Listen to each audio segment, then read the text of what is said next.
उत्तर प्रदेश के सीतापुर में दैनिक जागरण के पत्रकार राघवेंद्र वाजपेयी बहुत ईमानदार थे। लगातार वो वहां पे भ्रष्टाचार उजागर कर रहे थे, इसलिए मार्च में उनकी हत्या कर दी गई थी।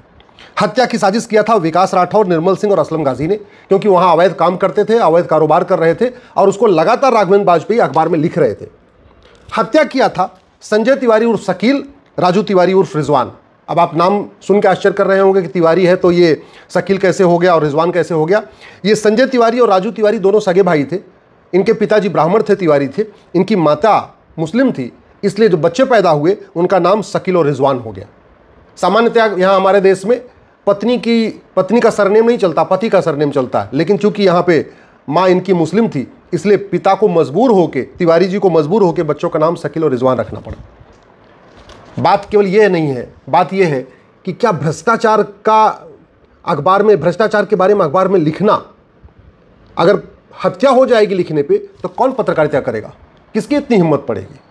और ये जो कुछ हुआ है, जो राजू तिवारी की हत्या हुई, ये जो राघवेंद्र वाजपेयी की हत्या हुई है, इसके लिए केवल और केवल सरकार और सुप्रीम कोर्ट जिम्मेदार है।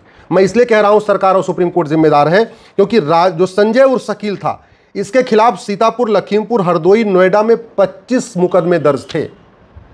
ऐसे जो राजू तिवारी है उसके खिलाफ भी उत्तर प्रदेश में 15 से ज्यादा क्रिमिनल मुकदमे दर्ज थे।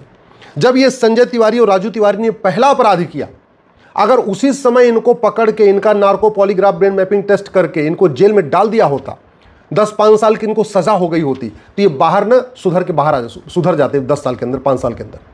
चूंकि इनको पहला अपराध करने पे सजा नहीं हुई तो दूसरा अपराध किया, दूसरे अपराध करने पे फिर जमानत पे बाहर आ गए, फिर तीसरा अपराध किया, फिर जेल गए, फिर जमानत पे बाहर आए तो चौथा अपराध किया। और करते करते ये अपराध करते गए, जेल जाते गए, जमानत पे आते गए और फिर ये अपराध करते करते इन्होंने 25 अपराध कर दिया।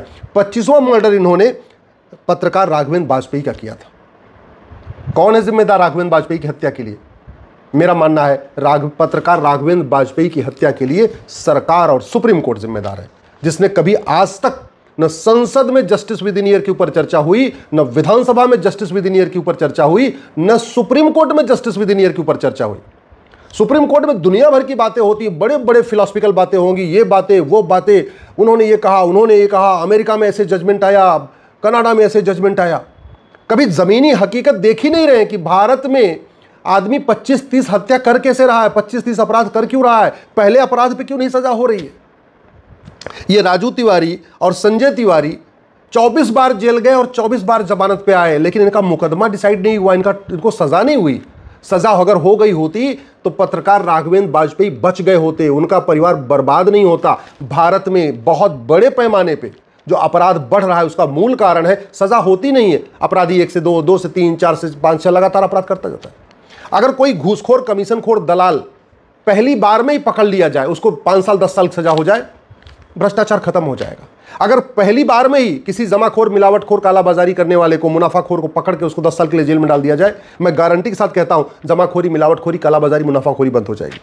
अगर किसी ने ड्रग स्मगलिंग किया, किसी ने ह्यूमन ट्रैफिकिंग किया, चाहे नशे का कारोबार किया या किसी मानव तस्करी किया या गोल्ड स्मगलिंग किया या हथियारों का कारोबार किया, पहले अपराध में ही पकड़ के उसको 6 महीने, साल भर के अंदर सजा हो जाए, वो दोबारा अपराध करेगा नहीं। क्योंकि जब 10 साल जेल में रहेगा दिमाग ठिकाने आ जाएगा, बाहर निकलेगा, साधु बन के निकलेगा। अगर पहला अपराध करने पे ही सजा मिलना शुरू हो जाए, हवाला कारोबार बंद हो जाएगा, काला धन बंद हो जाएगा, भ्रष्टाचार खत्म हो जाएगा। अगर पहला अपराध करने पे ही सजा मिलना शुरू हो जाए, आतंकवाद, अलगाववाद, जिहाद, मजहबी उन्माद 90% खत्म हो जाएगा। अगर पहली बार अपराध करने पर सजा हो जाए, माओवाद, नक्सलवाद खत्म हो जाएगा। अगर पहली बार अपराध करने पर सजा हो जाए, जस्टिस विद इन ईयर हो जाए, 1 साल के अंदर मुकदमे का फैसला हो जाए, तो लव जिहाद और लैंड जिहाद की घटनाएं खत्म हो जाएंगी। ये इसलिए चल रही है, एक बार अपराध किया 20-30 साल मुकदमा चलेगा। इस 20-30 साल जब तक मुकदमा चलता है तब तक वो 20 अपराध और कर लेता है। और चूंकि अपराध तो पैसे आ रहे, लव जिहाद करने भी पैसे आ रहा है, लैंड जिहाद में भी पैसा आ रहा है, तो पैसे के लिए कारोबार करता जा रहा है। और न संसद पे इस पर चर्चा हो रही है, न सुप्रीम कोर्ट में चर्चा हो रही है, न विधानसभा में चर्चा हो रही है। अगर जस्टिस विद इन ईयर हो जाए, जो लोग घुसपैठियों की मदद करते हैं, आधार बनाते हैं, राशन कार्ड बनाते हैं, ड्राइविंग लाइसेंस बनाते हैं, बर्थ सर्टिफिकेट बनाते हैं, वोटर आईडी बनाते हैं, अगर इनको पहली बार ही फर्जी डॉक्यूमेंट बनाने पे सजा मिल जाए, मैं गारंटी के साथ कहता हूं एनआरसी की जरूरत नहीं पड़ेगी, सारे घुसपैठी अपने आप भाग जाएंगे। अगर 6 महीने, साल भर के अंदर सजा हो जाए, मिशनरी और जिहादी जो धर्मांतरण करा रहे हैं, ये धर्मांतरण कराना भूल जाएंगे, छोड़ देंगे। अगर पहली बार में ही एनजीओ चलाने वालों को सजा हो जाए जो विदेशी फंडिंग लेके देश को बर्बाद कर रहे हैं, मैं गारंटी के साथ कहता हूं ये जो मजहब, ये जो धर्मांतरण और घुसपैठ का खेल चल रहा है बंद हो जाएगा। जस्टिस विद इन ईयर लागू हो जाए, ड्रग जिहाद बंद होगा, जस्टिस विद इन ईयर लागू हो जाए तो भारत में राम राज्य आ जाएगा। जस्टिस विद इन ईयर लागू हो जाए, भारत में एक तरीके से कहते नहीं पूरा सतयुग आ जाएगा। जापान में सतयुग है क्योंकि वहां शिक्षा में संस्कार है, कानून का खौफ है। सिंगापुर में सतयुग है, राम राज्य है सिंगापुर में, क्यों? शिक्षा में संस्कार है, कानून का खौफ है। दुनिया के कई देशों में आज भी सतयुग है, आज भी राम राज्य है, वहां सब ठीक से रहते हैं, किसी की जरूरत नहीं होती अपराध करने की क्योंकि कानून का खौफ है। और बाकी तो छोड़िए, जितना अपराध दिल्ली में है इतना दुबई में नहीं है, जितना अपराध भारत में है उतना अरब में नहीं है, कुवैत में नहीं है, बहरीन में नहीं है। क्यों? कानून का खौफ है। हमारे यहाँ इतने जासूस पैदा होते हैं, पहली बार ही अगर जासूसी करने पे पकड़ के उसको 10-20 साल सजा दे दिया जाए, दोबारा कोई जासूसी करने के बारे में 100 बार सोचेगा। कितने लोग गद्दारी करते हैं, देशद्रोह करते हैं, अपमानजनक बातें करते रहते हैं, अगर उनको पहली बार में 10-20 साल सजा हो जाए उनकी हिम्मत नहीं पड़ेगी। कितने लोग झूठी बातें करते हैं, झूठे वादे करते हैं, झूठे आरोप प्रत्यारोप करते हैं, सब कुछ झूठा झूठा करते रहते हैं। अगर झूठ बोलना गंभीर अपराध हो जाए, झूठ पकड़ने के लिए नार्को पॉलीग्राफ ब्रेन मैपिंग कानून बना दिया जाए, समाज में शांति आ जाएगी। इसलिए मैं कहता हूं, अगर वास्तव में बाबा साहब अंबेडकर और वीर सावरकर जी का सपना साकार करना है तो education reform, election reform, police reform, judicial reform करना पड़ेगा। अगर हमें गुरु गोलवलकर जी का, पूज्य डॉक्टर हेडगेवार जी का सपना साकार करना है तो हमें education reform, police reform, judicial reform, administrative reform और इलेक्शन रिफॉर्म करना होगा। नियम कानूनों को बदलना होगा, तब जाके रुकेगा, ऐसे नहीं रुकेगा।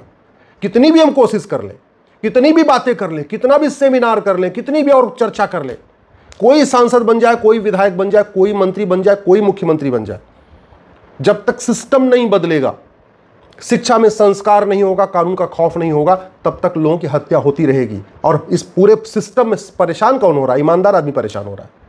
कोई भी माफिया परेशान नहीं हो रहा है। भू माफियाओं की बल्ले बल्ले है, शराब माफियाओं की बल्ले बल्ले है, ड्रग स्मगलर की बल्ले बल्ले है। वो तो चाहते हैं कि मुकदमा 20-30 साल चले और चल रहा है। जो पीड़ित होता है वो चाहता है जल्दी मुकदमे का फैसला हो।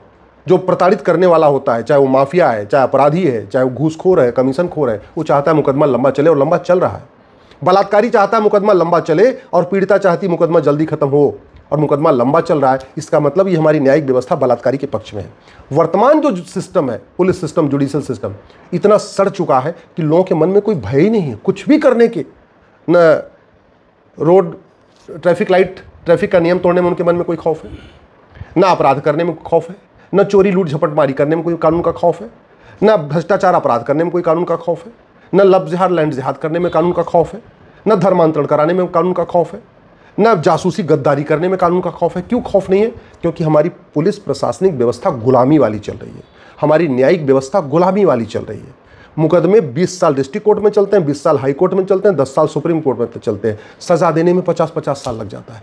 इस देश को नेता और नौकर साहब मिलकर लूट रहे हैं क्योंकि उनको पता कुछ नहीं होगा। उनको पता है 70,000 करोड़ का कॉमनवेल्थ घोटाला हुआ, कुछ नहीं हुआ। उनको पता है 1,76,000 करोड़ का 2G घोटाला हुआ, कुछ नहीं हुआ। उनको पता है 1,86,000 करोड़ का कोयला घोटाला हुआ, कुछ नहीं हुआ। उनको पता है पत्रकार को मार दो कहीं कुछ नहीं होगा, किसी को मार दो कहीं कुछ नहीं होगा। इसलिए ईमानदार अधिकारी, ईमानदार कर्मचारी भी ईमानदारी से रह नहीं पा रहे, मजबूर होकर उनको भी भ्रष्ट होना पड़ रहा है। ये सिस्टम उनको भ्रष्ट बना रहा है। इसलिए मैं आपसे आग्रह कर रहा हूँ, इस विषय को अधिक से अधिक बात करिए, इस पर चर्चा करिए, अपने सांसद विधायक से मिलिए और उनसे कहिए गुलामी की पुलिस व्यवस्था, गुलामी की प्रशासनिक व्यवस्था, गुलामी की न्यायिक व्यवस्था को बदलें और भारत के कानूनों को दुनिया का सर्वोत्तम कानून बनाएं।